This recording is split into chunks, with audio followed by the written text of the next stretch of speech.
अभी आप सुन रहे हैं मैडलिन स्टेशन से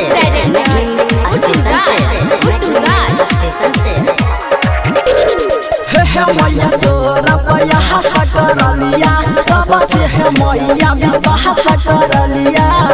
से हे मैया विश्वास करलिया हे मैया तोरा पया हसा करलिया तब से हे मैया विश्वास करलिया गोदिया मिला ना तू रहा है दहो गोदिया मिला ना तू रहा है दहो हमर सुतला भगिया जागाय दहो मनमा के सारा धपुराय दहो हमर सुतला भगिया जागाय दहो मनमा के सारा धपुराय दहो म्यूजिक डायरेक्टर हमर सुतला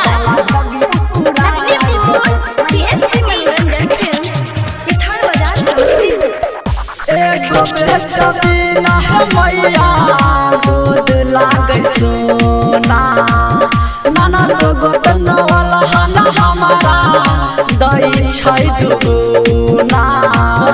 दई छै दुगुना एगो बेटा बिना है मैया गोद लागे सोना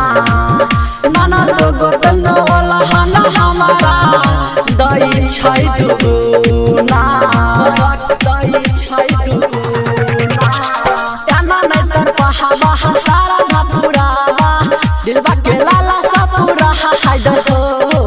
दिलबा के लाला सा पूरा हाय दहो हमर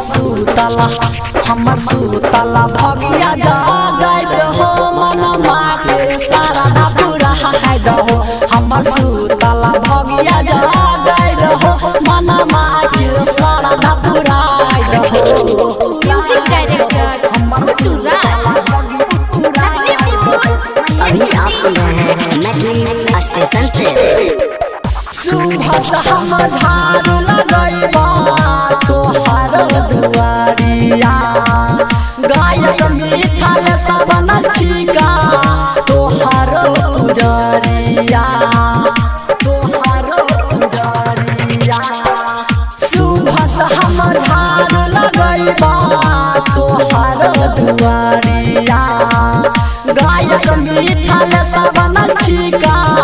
तोहार पुजरिया अपन जलवा मैया देखई बात कहिया संदीप के सारा धपुरा हाय दहो संदीप के सारा धपुरा हाय दहो हमर सुतला भगिया जागाय दहो मनमा के सारा धपुरा हाय दहो हमर सुतला भगिया जागाय दहो मनमा के सारा धपुरा हाय दहो पीएसपी मनोरंजन फिल्म्स बिथार बाजार समस्तीपुर।